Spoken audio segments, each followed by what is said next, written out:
व्यास जी की भी जयंती है, वेद व्यास जी, इन्होंने हमारे सारे वैदिक साहित्य को प्रकट किया। श्रीमद् भागवत है, पुराण है, उनकी भी जयंती है, तो उनको भी हम यहाँ चित्र नहीं है, लेकिन हम मन ही मन उनकी भी पूजा करें और उनको भी प्रणाम करें। उनकी भी जय जयकार है। बोलो वेद व्यास भगवान की जय। व्यास जी भी कभी तो कोई जीव ऐसा हो जाता है जो जन भक्ति करते करते व्यास पद को प्राप्त करते। व्यास एक पद है, नाम, जैसे इंद्र भी पद है, ब्रह्मा भी पद है, व्यास भी पद है। तो कभी कभी जीव ही व्यास बन जाता है जन भक्ति के अनुष्ठान से। लेकिन इस बार जो व्यास जी हैं, कोई जीव नहीं हुआ, तो स्वयं भगवान श्री कृष्ण ही व्यास बने। तो उनका व्यास जी का नाम भी कृष्ण द्वैपायन व्यास है। द्वैपायन इसलिए बोलते हैं कि उन कृष्ण ने वो, मैं भूल रहा हूँ, किसी द्वीप पर व्यास जी का जन्म हुआ था। किसी कौन सा द्वीप था भूल रहा हूँ। तो इसलिए कृष्ण तो साक्षात कृष्ण का अवतार हो गए हो। तो द्वैपायन का मतलब जो द्वीप पर उत्पन्न हुए, द्वीप पर प्रकट हुए। तो इस समय जो व्यास जी हैं वो कृष्ण द्वैपायन व्यास हैं।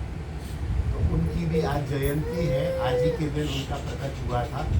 इस समय मतलब इस युग की बात, इस युग की बात, इस समय कलयुग, कलयुग में जो व्यास जी हैं वो कृष्ण ही व्यास बने हुए, इसलिए व्यास भगवान कहा जाता है। व्यास अवतार कृष्ण द्वैपायन व्यास उनका नाम है। दूसरा, आज हमारे षड गोस्वामियों में सबसे बड़े पूज्यतम श्री सनातन गोस्वामी का तिरुभाव तिथि। सनातन गोस्वामी का आज के दिन ही शरीर का उन्होंने त्याग किया था, और उनके शरीर के त्याग करने के कारण, जैसे ब्रज में परंपरा है कि कोई शरीर त्याग करता है तो हम मुंडन कराते हैं। तो उस समय ब्रज में कोई ज़्यादा 1,00,000-2 लाख साधु या जनसंख्या नहीं थी। 100-200 जो भी साधु वैष्णव गृहस्थी थे, सबने मुंडन कराया, सबने मुंडन कराया था। और सनातन गोस्वामी जी के शरीर से परिक्रमा आदि, गिरिराज की या जो भी परिक्रमा आदि कराई थी, नगर भ्रमण हुआ था, सबने मुंडन कराया था। तो सब मुड़े हुए दिख रहे थे। तो इस आज जो पूर्णिमा है उसका नाम मुड़िया पूर्णिमा हो गया। ब्रज में ये मुड़िया का मतलब। और आज के दिन और भी बहुत सारे वैष्णव हैं जो प्राय आज मस्तक पूर्णिमा को, वैसे भी जो वैष्णव लोग हैं, विरक्त वैष्णव लोग हैं, वो मुड़िया को छोड़ संस्कार कराते हैं। आज तो सनातन गोस्वामी पाद की मुड़िया पूर्णिमा है, तो आज सभी वैष्णव लोग मुंडित मस्तक मिलेंगे। और ये एक जो होता है, ये एक श्रद्धांजलि स्वरूप होता है। आजकल माता पिता भी गुजरते हैं तो लोग बाल नहीं देते। बाल क्या है? हमारे शरीर की सर्वोपरि स्थिति है। हाथ, नाक, पैर जो भी है, नख से शिख तक, शिख पर भी बाल। तो बाल जो है सर्वोपरि स्थित है। तो हम माता पिता को या किसी को क्या दे सकते हैं? यदि हमने बाल दे दिया तो अपने शरीर का सर्वोपरि हिस्सा दे दिया। हम उंगली नहीं दे सकते, हम अंगूठा नहीं दे सकते, हम आँख नहीं दे सकते, हम नाक, कान कुछ नहीं दे सकते, लेकिन ये सहज में दे सकते हैं। और ये पुनः प्राप्त भी हो जाता है। मेरे 2-3 महीने में फिर बाल आए। और कलयुग में जहाँ शरीर की शोभा का वर्णन किया गया है, वहाँ कलयुग में बाल ही लोगों की शोभा मानी जाएगी।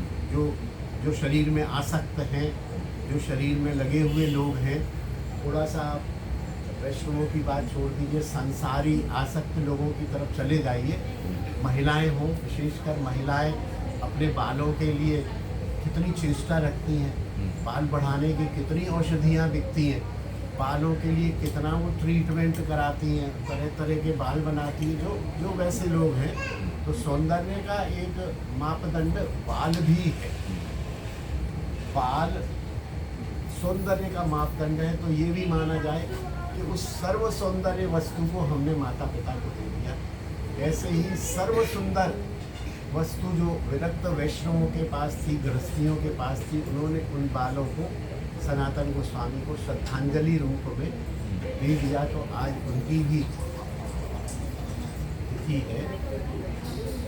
गुरुदेव विराजमान है, हमारे पूज्य गुरुदेव हैं, मेरे दीक्षा गुरुदेव हैं, पिताजी विराजमान हैं। फिर ये पंडित बाबा हैं गोवर्धन के, बहुत ही अच्छे और अपने समय के आचरणशील प्रसिद्ध संत हैं। आप उड़िया बाबा के शिष्य थे। उड़िया बाबा की परंपरा जरा दूसरी तरफ जाती है, लेकिन आप परम वैष्णव। फिर आगे विराजमान है श्री किंकवाड़ी बाबा महाराज, पूज्य श्री विनोद बाबा के गुरुदेव और मेरे शिक्षा गुरुदेव, वो विराजमान है। फिर से मेरे पूज्य गुरुदेव विराजमान है। यहाँ पूज्य श्री विनोद बाबा विराजमान है, मेरे गुरुदेव स्वरूप ही हैं ये सभी। श्री अनिरुद्ध प्रभु विराजमान है।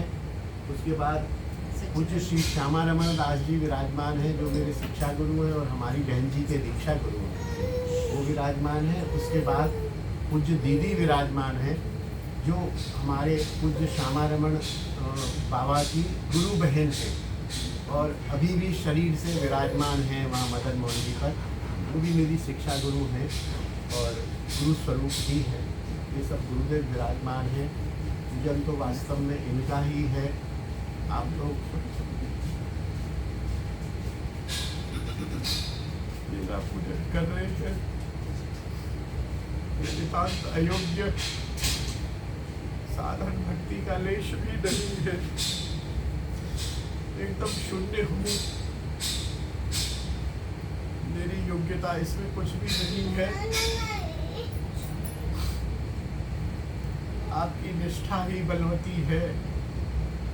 ये आप लोगों की वैष्णवता और आप लोगों की कृपा है कि आप इस दास को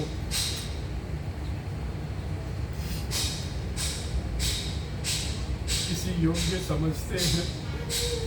मैं सत्य कह रहा हूँ, मैं किसी योग्य नहीं, भक्ति में प्रवेश नहीं, भक्ति का लेश नहीं। मान सम्मान, काम, क्रोध, लोभ, मोह, राग द्वेष में फंसा हुआ एक साधारण सा जीव। मैं देखता हूँ कि आप लोग मुझ में जितनी निष्ठा रखते हैं, उतनी निष्ठा मैं भी जीवन में कभी अपने गुरुजन में भी नहीं रख पाया, लेकिन गुरुदेव ने कृपा की ही की। आप लोगों को प्रणाम है, आप लोगों के लिए शुभकामना है। गुरुदेव के चरणों में प्रार्थना है कि आपको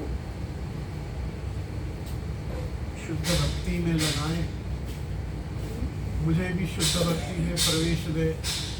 आडंबर भक्ति तो बहुत है। पूज्य गुरुदेव हम सबको राग द्वेष से रहित करें, अमनी ना मानदेन करें, करुरपि सहिष्णुना करें, प्रणादपि सुनीच करें। भजन से पहले ये 3 चीज़ बहुत आवश्यक है। अहंकार का त्याग हो, तृण से भी हम छोटे बने, वृक्ष से भी सहिष्णु बने और अमानी, स्वयं अमानी हो कि दूसरों को मान दें। जो मान युक्त नहीं है उसको भी हम मान दें। यही प्रार्थना हम आज गुरुदेव के चरणों में करेंगे और गुरुदेव कृपा करके हमें यह सब प्रदान करेंगे। ये सब आने के बाद ही भजन की, नाम की, जप की योग्यता आती है और नाम, जप, सेवा, वैष्णव सेवा स्वतः होने लगेगी। आज हमारी समस्या यही है, भजन में मन नहीं लगता है, माला नहीं हो रही है, पत्तियां चंचल हैं। उसका कारण ही यही है कि हमने जो हमारी भजन की योग्यता है, श्री राग रचाई। जो भजन की आई आ गया और आ गया भैया आ गया। जो भजन की योग्यता है उसका त्याग कर दिया है या उस पर हम केंद्रित नहीं हैं। माला तो कर रहे हैं लेकिन हम सहिष्णु नहीं हैं, हम अमानिना मानदेन नहीं है, हम त्रणादपि सुनीच नहीं है। ये महाप्रभु जी का वचनामृत है। इस पर हम केंद्रित करेंगे तो मन की चंचलता दूर हो जाएगी, भजन होने लगेगा, नाम होने लगेगा, जप होने लगेगा, चित्त शुद्धि होने लगेगी।